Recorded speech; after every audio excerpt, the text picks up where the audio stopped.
नमस्कार, लोकमान्यमध्ये आपलं स्वागत. आज आपण पाहणार आहोत 21 मे 2021च्या चालू घडामोडी. यामध्ये आपण लोकसत्ता, सकाळ, the Hindu, PIB, Lokmat, Maharashtra times यामधील परीक्षाभिमुख घडामोडींचा आढावा घेणार आहोत. तत्पूर्वी तुम्ही लोकमान्य MPSC UPSC या यूट्यूब चॅनलला जॉईन झाल्यानंतर जॉईन व्हा, लाईक करा, शेअर करा, सबस्क्राईब करा आणि डिस्क्रिप्शनमध्ये दिलेले टेलिग्राम लिंक फॉलो करून वेळोवेळी अपडेट मिळवू शकता.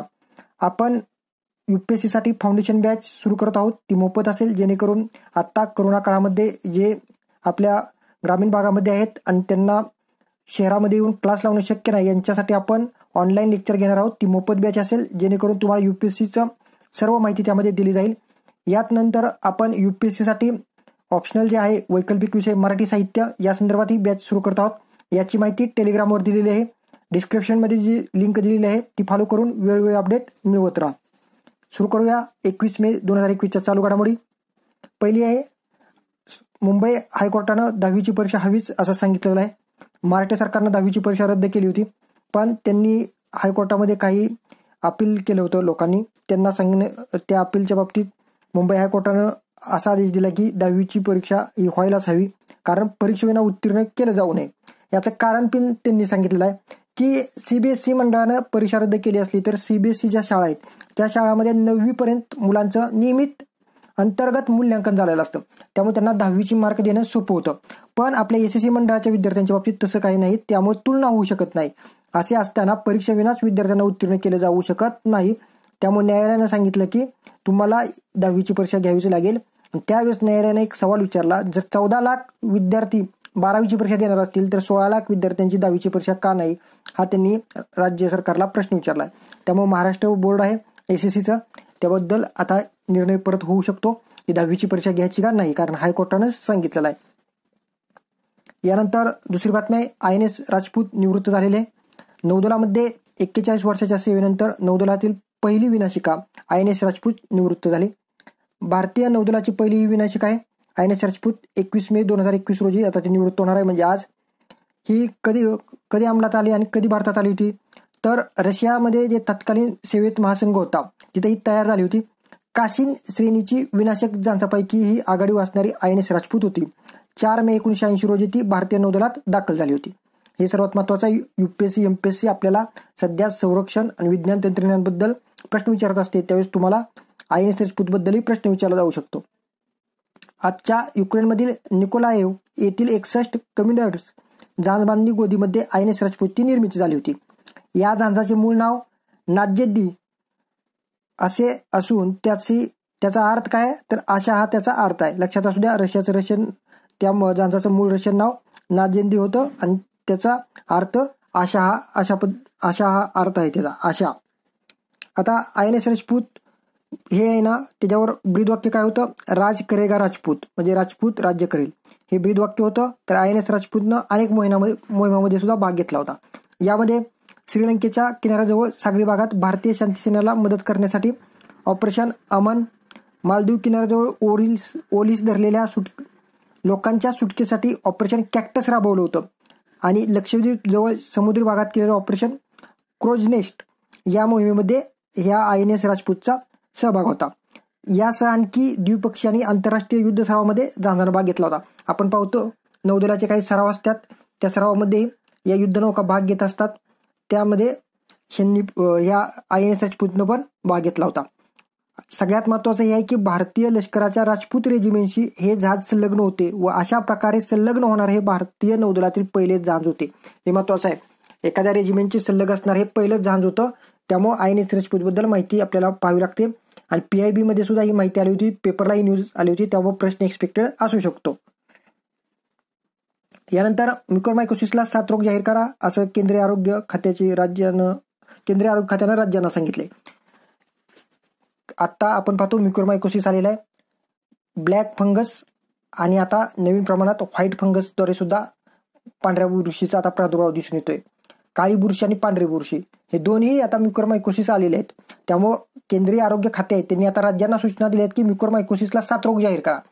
साथीरोगचा कायदा जो आहे 1897 त्याच्या अंडर आता हे जाहीर केलं जाणार आहे.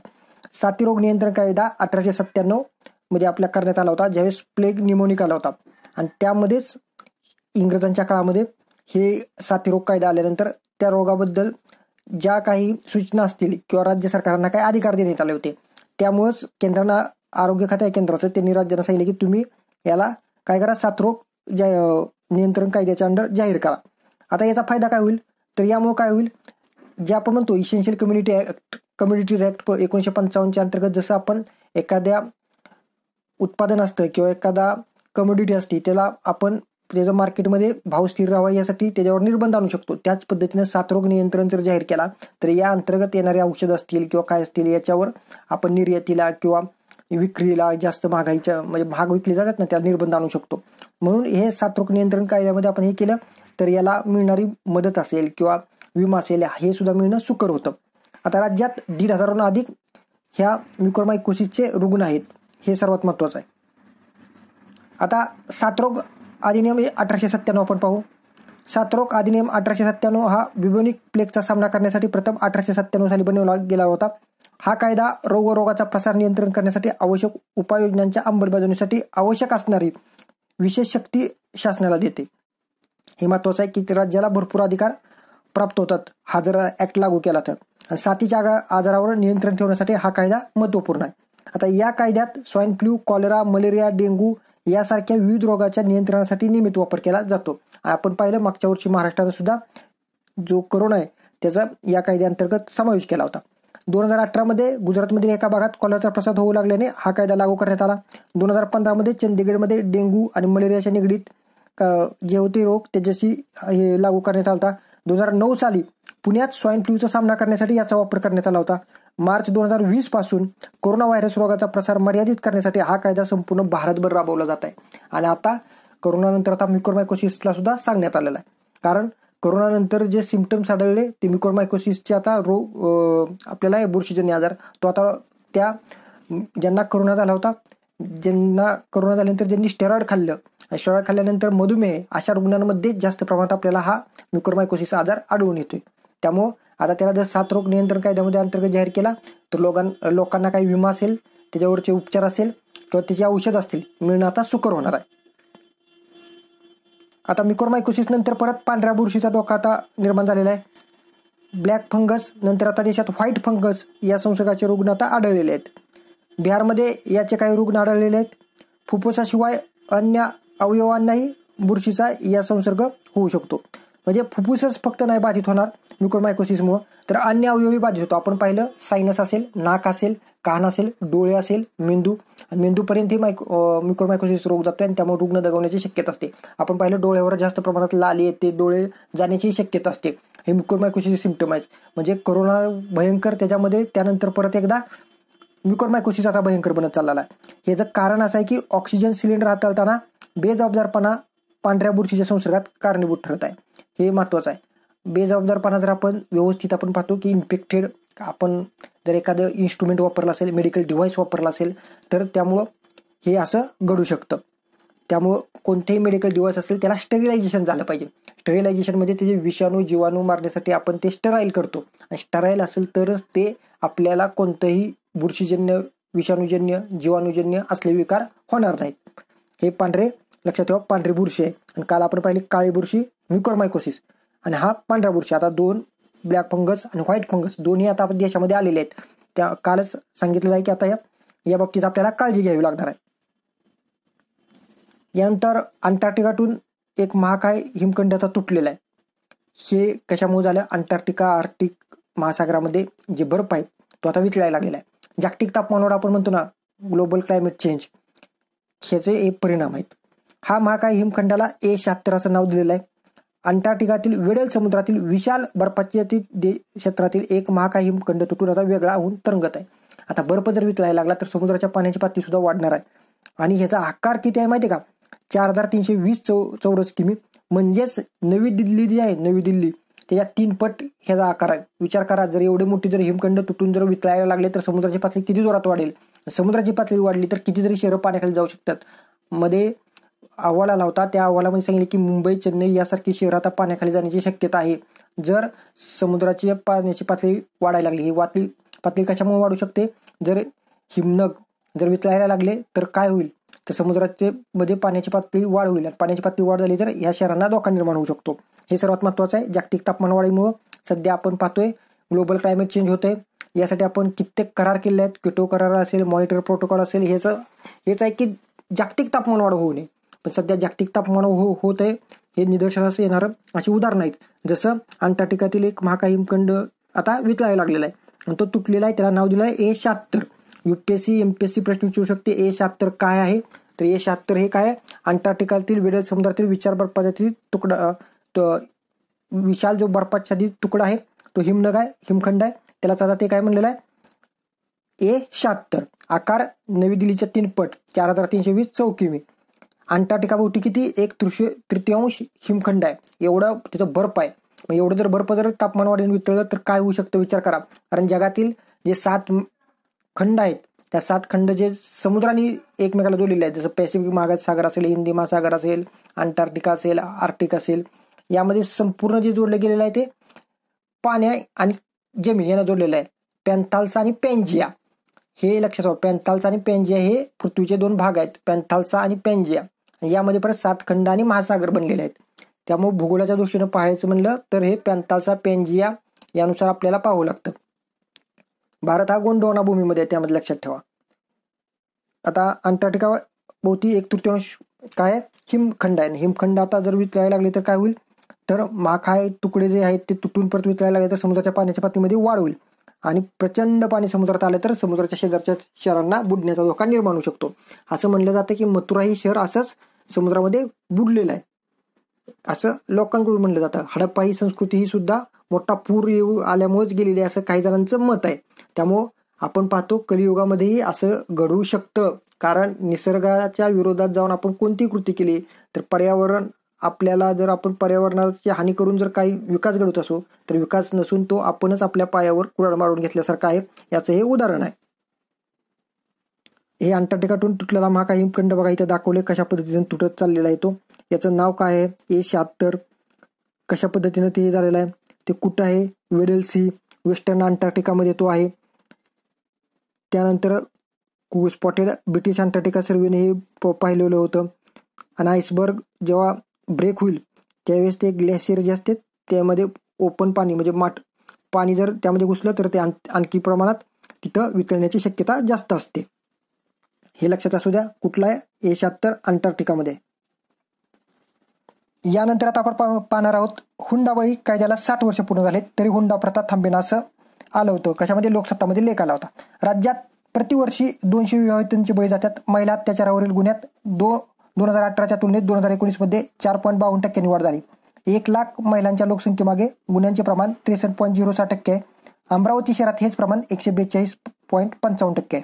भारतामध्ये 22 मे 1961 रोजी हुंडाबळी कायदा अस्तित्वात आला आणि कायद्यातील कलम 3 नुसार हुंडा देणं आणि घेणं हा सुद्धा आता गुन्हा आहे.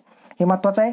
आता देणं आणि घेणं हा सुद्धा गुन्हा आहे. आपण फक्त म्हणतो की घेणाऱ्याला शिक्षा होईल, पण आता देणाराही त्यामध्ये दोषी आहे. यानेच शिक्षा पण या कायद्यामध्ये आहे. कमीत कमी 5 वर्षाचा कारावास आणि 15,000 रुपये किंवा हुंड्याचे मूल्य यापेक्षा जास्त जी रक्कम असेल तेवढी तुम्हाला शिक्षा होऊ शकते. लक्षात असू द्या. PSIची मुख्य परीक्षा, राज्यसेवेच्या मुख्य परीक्षेचा पेपर 2 यामध्ये कायद्याअंतर्गत आपल्याला कायद्यांचा अभ्यास करावा लागतो. यामध्ये महिला हिंसाचार असेल किंवा महिला अत्याचार या अंतर्गत ह्या कायद्यांचा आपल्याला कधी कधी परीक्षेत प्रश्न येऊ शकतो. हे महत्वाचं आहे. कलम 3 शिक्षा कोणाकोणाला आहे, हुंडा देणं आणि घेणं. यानंतर संपूर्ण बांबू केंद्राचे संस्थापक सुनील देशपांडे यांचं निधन झालेलं आहे. आदिवासींना स्वयंपूर्ण करण्यासाठी मेळघाटातील संपूर्ण बांबू केंद्राची स्थापना ज्यांनी केली त्यांचं आता निधन झालेलं आहे. स्थानिक आदिवासींना बांबू कारागिरी शिकवणे आणि लोकांना रोजगार मिळवून देणे हे त्यांचं काम होतं आणि त्यांनी हे कार्य केलेलं आहे. अखिल भारतीय कारागीर पंचायतचे राष्ट्रीय संघटक सुद्धा ते आहेत. सृष्टीबंध या नावाने गावागावात बांबूच्या राख्या आणि कला वस्तूंना देशभर बाजारात उपलब्ध करून देत आदिवासींना स्वयंपूर्ण करण्याचं त्यांचं ध्येय होतं. आपण पाहिलं सृष्टीबंध हे बांबूपासून राखी बनवली होती. पंतप्रधानांनाही ही राखी बांधण्यात आली होती.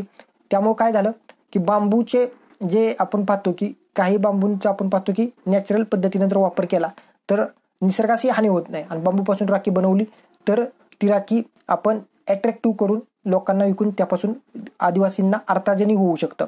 म्हणून हे सर्वात महत्वाचं आहे. सूक्ष्म तुषारांचा धोका 10 मीटरपर्यंत आपण पाहतो. खोकताना, शिंकताना अथवा बोलताना आपल्या तोंडातून सूक्ष्म तुषार हवेत 10 मीटरपर्यंत उडू शकतात आणि ते उडलेले 10 मीटरपर्यंत जर असतील तर यामुळे कोरोनाचे विषाणू त्यातून जाऊन कोरोना फैलाव होऊ शकतो.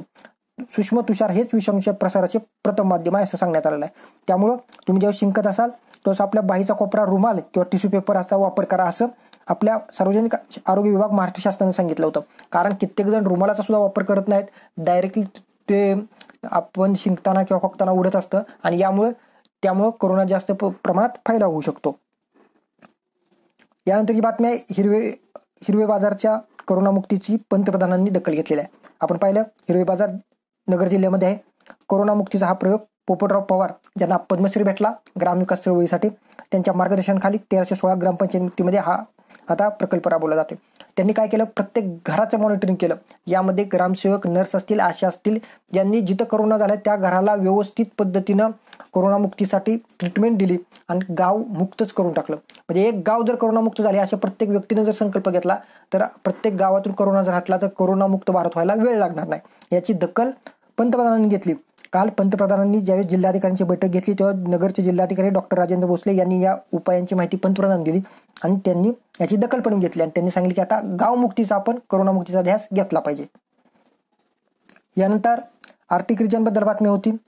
युएसनं रशियानं जे आता बॅस्टॉन अँटीशिप मिसाईल सिस्टीम ही आर्टिक रिजनमध्ये हे केलेली आहे, त्यासाठी आक्षेप घेतलेला आहे. मग यासाठी आपल्याला महत्त्वाचं काय, आर्टिक रिजन काय, आर्टिक काउन्सिलमध्ये कोणकोणते सभासद आहेत, कुठं मुख्यालय आहे, स्थापना कधी झाली, नाटो संघटना काय आहे, आर्टिक रिजनच्या बाजूला बॉर्डर असणारे कोणकोणते देश आहे, आर्टिक रिजनच्या बाजूला जे देश आहेत तिथं आता हिमनग जर वितळत असेल तर कशा पद्धतीनं, हे सर्व आपल्याला पाहावं लागतं.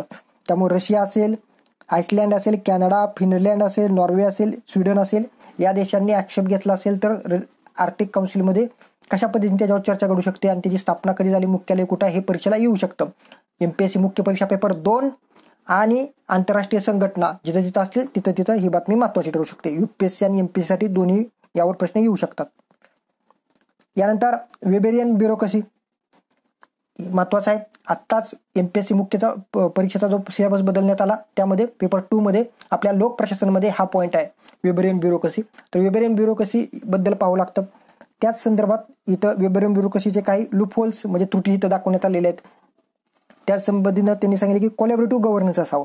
आपण या अगोदर गुड गव्हर्नन्स पाहिलं, कोऑपरेटिव्ह गव्हर्नन्स, कॉम्पिटेटिव्ह गव्हर्नन्स आणि कोलॅबोरेटिव्ह गव्हर्नन्स. कोलॅबोरेटिव्ह गव्हर्नन्स म्हणजे काय, तर पब्लिक सेक्टर असेल, प्रायव्हेट सेक्टर असेल, सिव्हिल सोसायटी या तिघांनी येऊन पब्लिक सर्व्हिस डिलिव्हरी सिस्टम आहे चांगली केली पाहिजे. यासाठी यांनी उदाहरण दिलेले आहेत. जसं हरित क्रांती झाली, यामध्ये सहभाग कुणाचा होता, डॉक्टर स्वामीनाथन. दुग्ध क्रांती किंवा श्वेत क्रांती झाली, यामध्ये डॉक्टर वर्गीस कुरियन. आपण पाहतो ITची क्रांती झाली, यासाठी सॅम पित्रोदा यांची मदत घेण्यात आली होती. परत आपण आधारसाठी नंदलाल नीलकेणी यांची मदत घेतली होती. त्यामुळे त्यांनी सांगितले की पब्लिक डिलिव्हरी सिस्टीमसाठी सुद्धा आता NGO असतील काय, यालाच आपण सिव्हिल सोसायटी असं म्हणलेलं आहे, किंवा प्रायव्हेट प्लेयर्स असतील, जसं आता आपण व्यक्तींची नाव घेतली, आणि पब्लिक सेक्टर असेल म्हणजेच गव्हर्नमेंट सेक्टर, या सगळ्यांनी एकत्र आलं तर पब्लिक डिलिव्हरी सिस्टीम चांगली होऊ शकते. याचं उदाहरण आधार एक देता येईल. पाहतो आपण आधार इनेबल आपण सगळंच करून टाकलेलं आहे. आपली कुठली सबसिडी असेल, बँकेत पैसा असेल, सर्व आता आधारद्वारे आपल्याला मिळत आहे. त्यामुळे वेबेरियन ब्युरोक्रसी MPSCच्या सुद्धा सिलेबसला आहे, UPSCच्या सुद्धा सिलेबसला आहे, हे व्यवस्थित पाहून घ्या. यानंतर EU आणि पेटंट व्यवहार आपण पाहिलं. या अगोदर USनं मान्यता दिलेली आहे, आता युरोपियन युनियननं सुद्धा मान्यता दिली.